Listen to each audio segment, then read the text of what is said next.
Good afternoon, everyone. I'm excited to welcome music industry legend Quincy Taylor, aka Big Hef. How are you doing today? I'm good. I'm good, man. It's cold in Cleveland, but I'm making the best.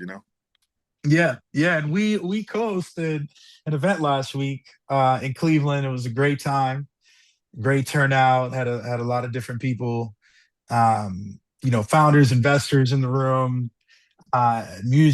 musicians, artists.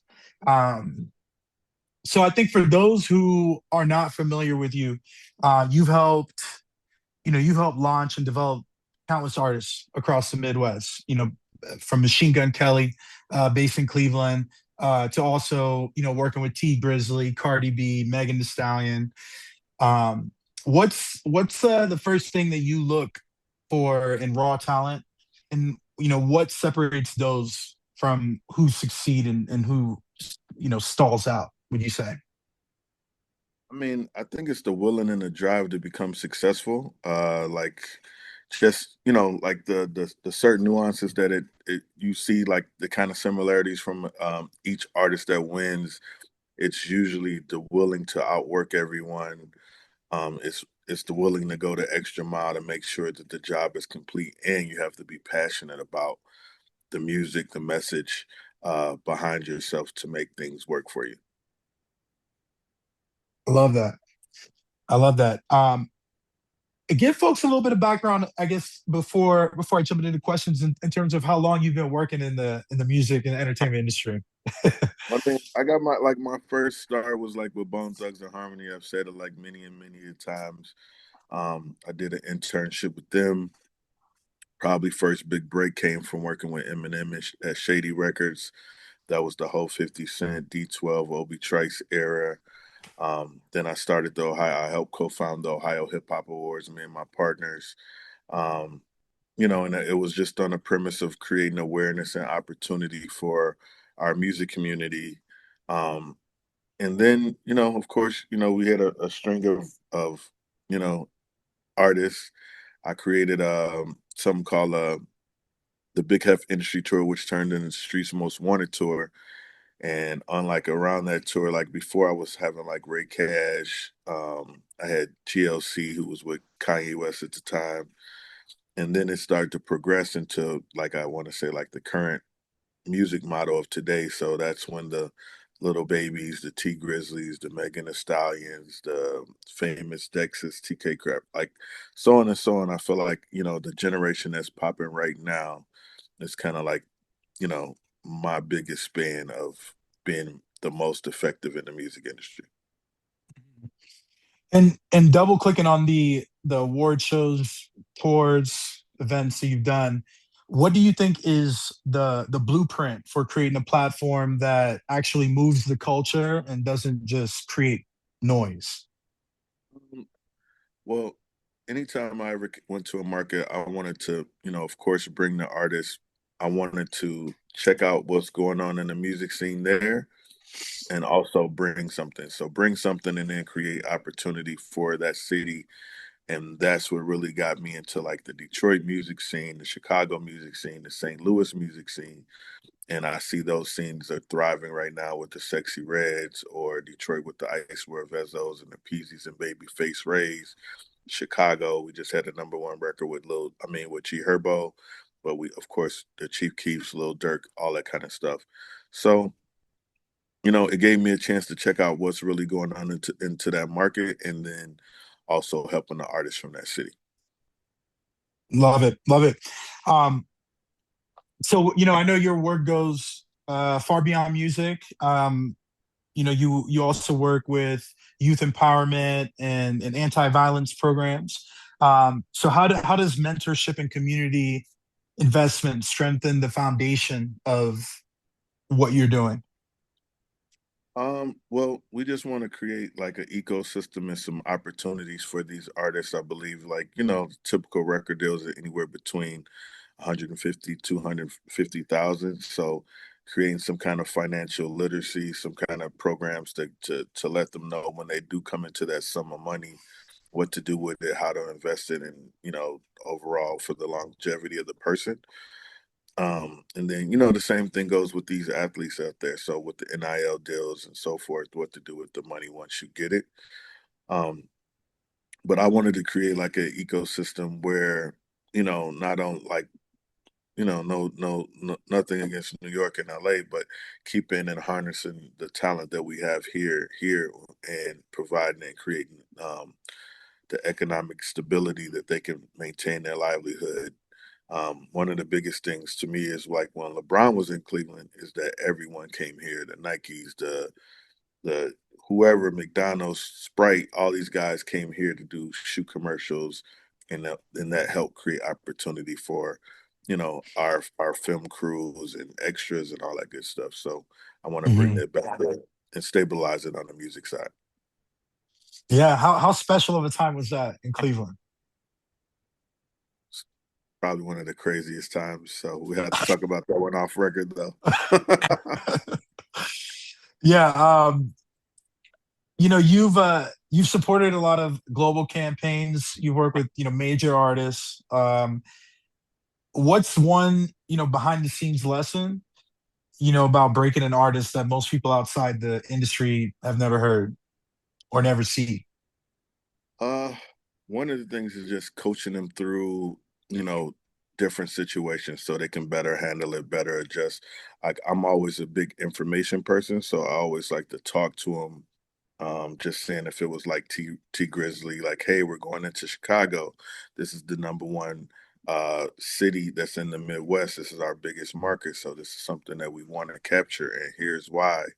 Here's the plan of attack. So if I'm going to a high school, if I'm going and doing stop the violence stuff, or if I'm going to the radio station or going to a content place, I'm showing him the context and what can help make him be more impactful within that market. And then, like a week later, I'll show him the results that came from that market. And of course, on your socials, you're going to see the instant impact, but we might have a song that gets added into rotation, and we might have a blog or content post that might hit a million views, and that's just to show the growth of him within that market. Mhm. I want to double click on an artist that you worked with from Cleveland and help them get their first major record deal, Machine Gun Kelly. Can you because I think sometimes people don't understand like the impact of what happens afterwards in terms of success. So for those who don't know, can you talk a little bit about maybe the businesses that Machine Gun Kelly has established in Cleveland, and also just the community that he's built up as well? If you could share a little bit about that. One of the biggest things is, one is like I'm really big on artists creating communities.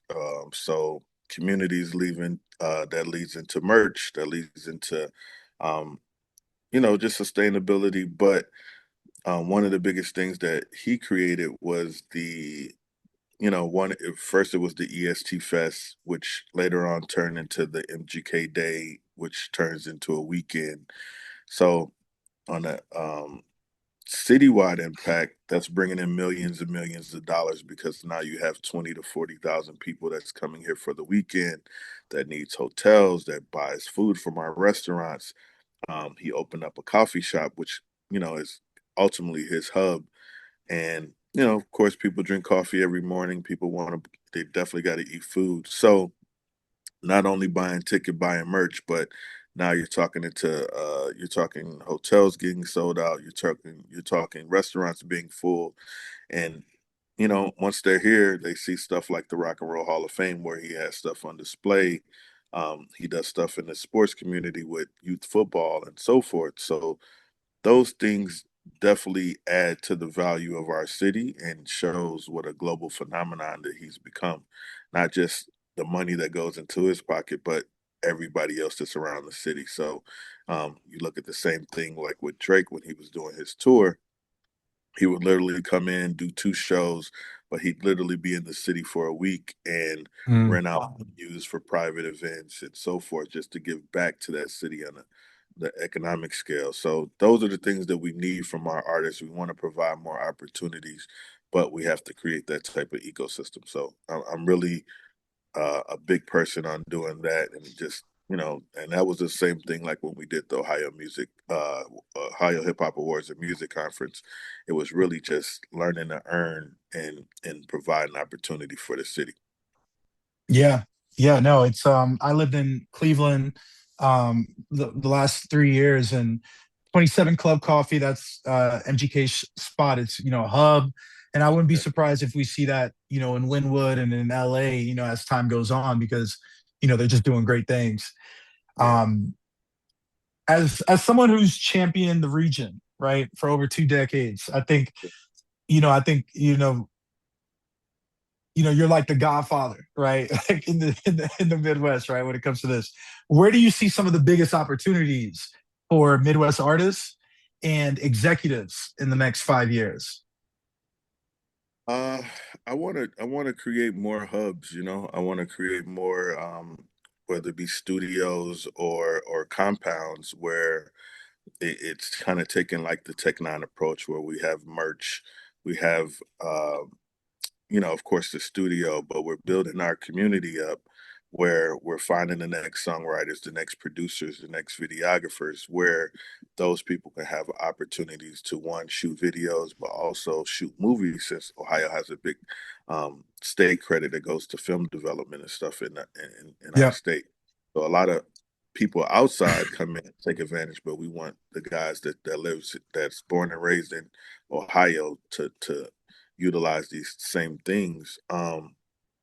And as far as the executives go, like, people sleep on the Midwest a lot, but Chicago, whether it be No ID, whether it be Kanye, whether, all these guys, the same thing in Detroit with Eminem and Paul Rosenberg being in Michigan, they've created a lot of opportunities and brought films and other things to us.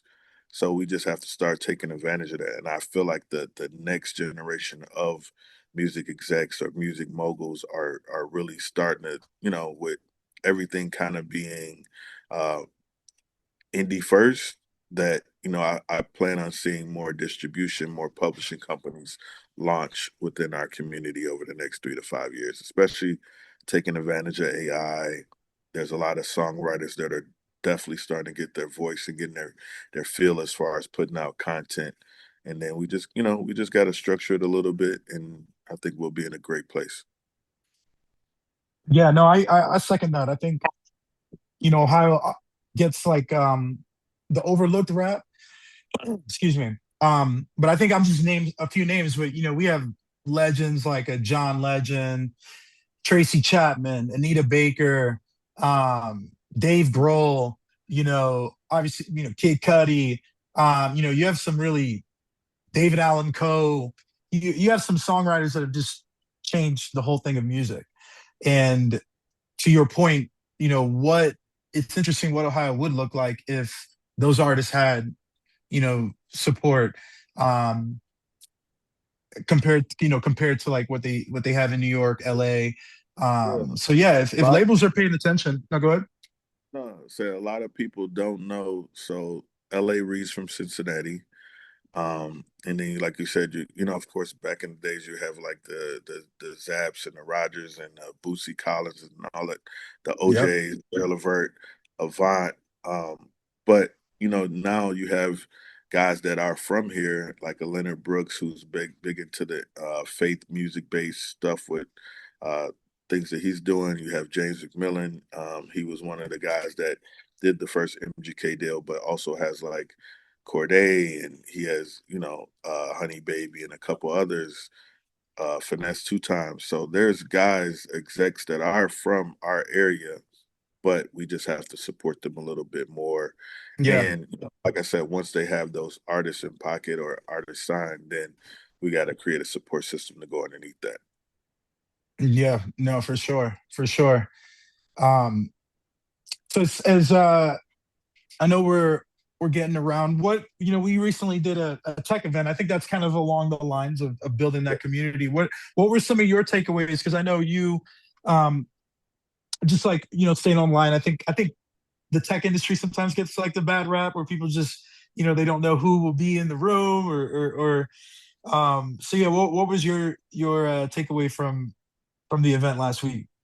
Man, it was great. I'm looking forward to doing more. I think I've told you before, like I want to help create that awareness and making tech more of a lifestyle. I feel like it's on the same verge of what hip hop was back in like the 90s, early 2000s, where there's a lot of discovery that's happening. So in that room, like I was meeting founders, but I was also meeting a lot of engineers, a lot of creatives, that have thoughts and inspirations to take their careers to the next level and trying to figure out who's who to make things happen.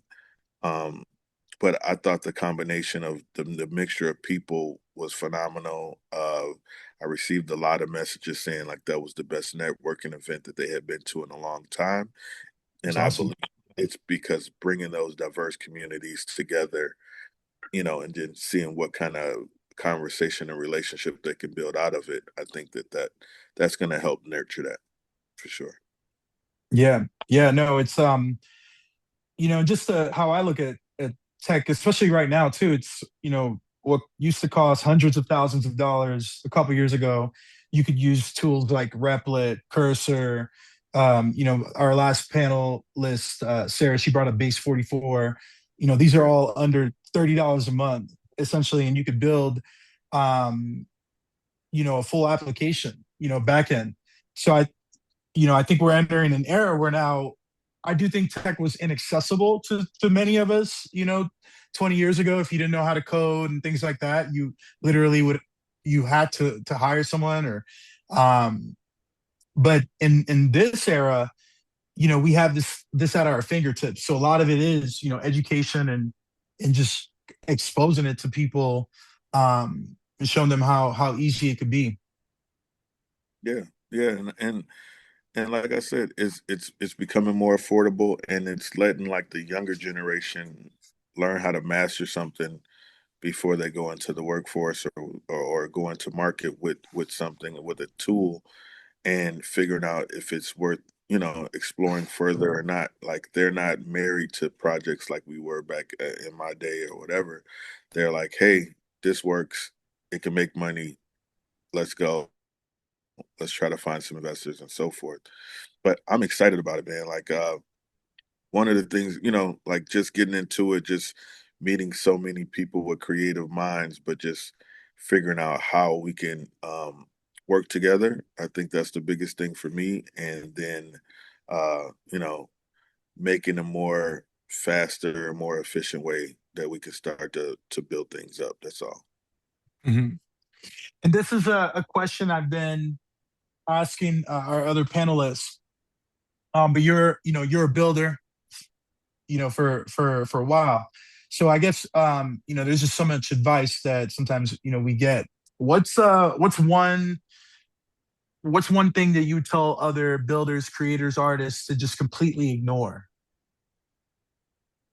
The noise, I think, like, man, just blocking out the noise, having tunnel vision. And, a lot of people, for the lack of better words, just they're self-conscious about everything, but become fearless in your passion. And I believe that if you become fearless and you put the work ethic behind it, you'll get the results that you need. Like Mhm. I know it's cliche, but most of this stuff was built without fear. So it's usually built on someone telling us no, and you have to be fearless in your approach to make your dreams happen. So, and those are like things that I stick by. I love that. I love that. Thank you. Well, Big Hef, we appreciate you. We're looking forward to doing a lot more together in 2026. Yeah. Um, any final thoughts before you leave? Any exciting things coming up this month that you're doing? This month, it's the month of giving back. So I have a toy giveaway that I'm doing on the 23rd. We try to feed and give gifts to probably over 400 kids. It's Um, amazing. what else? My annual Christmas party is coming up, so getting ready for that, networking with a lot of different people that I've met in this tech space. Um, in music. So just bringing those two worlds together just for my Christmas party and seeing what we could create next year. Yeah. And I'm putting the word out there now that we're celebrating the 20-year anniversary of the Ohio Hip Hop Awards. So it's putting together some amazing events centered around that, centered around my career. I have a book out for the record playbook that I just released, and then I'm working on another book called Hustlenomics, which is based upon 50 Cent and all his endeavors in music. I know Hmm. everything's hot right now. I don't want to Yeah. talk part, but you know, Yeah. but it's just called Hustlenomics, and it's just based up him opening up his portfolio in business and how he became successful. So you know, I'm excited about everything. Of course, South by Southwest, right? I'll see you Yeah. down. South by Yeah, Southwest. I think I will be at CES as well. And I could talk to you offline about that. I know but yeah, yeah, no, for me, South by CES, and would like to, you brought up St. Louis. I have a few friends in St. Louis. I actually might be in St. Louis for a comedy show during Christmas, actually, but I want to visit a little bit more American cities next year. Um, yeah. that's the Where goal. it's so much happening, and then with the tech boom, it's like I feel like every industrial city, which is the Midwest, are turning into tech hubs. So just watching that, you know, that change and that transition happen, it's been fun. So whether it be Pittsburgh, Cleveland, Chicago, Michigan, all these great places, that you know, we know for being like automotive or in the airspace industry are now turning into crazy tech hubs or advanced auto manufacturing and robotics and all that great stuff. Mhm. So I've been having some conversations. You can tell my lingo's getting better, right, Manny? Yeah, yeah, no, I love it. And it's funny. This morning I was reading up on Nashville, Tennessee, and they're just known to be a music capital hub. But right now, their Nashville's ranking in like the top in terms of tech deals, raising, founders raising capital. So it's yeah, we're seeing, what basically, yeah, two things, like an industry that was centered on the coast. Yeah, We're seeing it kind of make its way around. And I think it's a very good time because again, the tools to build the application, it's never been cheaper. right. So it's a good time to just focus on your end user, your customer, and really build a product that they love, and build community around it. So I'm excited for that. And I'm excited for my collaboration with Your Info Daily. That's gonna get Yes, announced for 26. So we want to create some more news and some more media hubs for, our community as well. So happy about that too. absolutely. For those who don't know Your Info Daily, it's essentially where business meets music and art. Artists, if you're watching, you could create an account on Your Info Daily, uh, submit your latest, work to be featured for free. And then we also have a press release distribution service to really help you amplify what you're doing.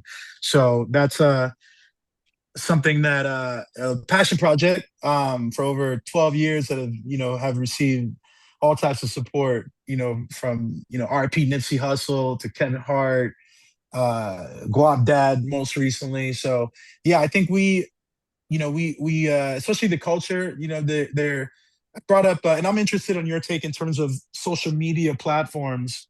But the last panel we were talking about threads and how that might be a better place to spend your time as opposed to X, or Twitter.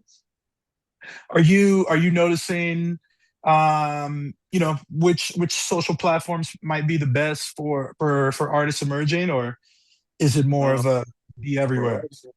us, I mean, of course, it's spread out, but thriving in discovery of talent has definitely been TikTok over the last 4 or 5 years. Just for social media, I mean, of course, Instagram is a staple, but TikTok, um, Snapchat, and Threads is becoming there. It's more of an information where people can post more long form content as far as uh, instead with the shorts, but they'll post articles and stuff that people can actually read and get more information. I think I think X has become, you know, OnlyFans centered and all kind of crazy stuff. So Yeah. it's a lot of people have shy. I've shy away from it right now. So what's the other one? Blue Sky or uh, Blue Sky, yeah. And there's another one, Spilled, which essentially is like, a bunch of minority executives that were at X, and then when Elon took it over, they left and raised a little bit of money, and it's called Spilled. So Blue Sky, I'm on there too, but I don't. I think Threads has better engagement. yeah, I like Threads. Threads Yeah, definitely. We're there. but to your point, yeah, TikTok is definitely. I think right now for artists, you have to invest some time on there. Yeah, you have to definitely invest some time, uh, be creative, and like there's nothing like one-on-one fan engagement where you're literally talking and building a community in real time, post by post. So I've seen artists that were literally in their house eating ramen noodles become millionaires off of TikTok. So you know Yeah. get in there and learn it. Well, if anyone is listening right now and watching, this is your call to action to post. Period. Yeah, Yeah. yeah. Uh, well, Big Hef, I appreciate you. Wishing you a happy holidays. I definitely plan on being at your holiday party up in Cleveland. So, folks, make sure you follow Quincy on social media. Big Hef, it will pop up. And Yeah. thank you again. Appreciate you, and really looking forward to continuing to build. Yes, good luck with the rest of the conference, man. I appreciate you for sure. Thank you.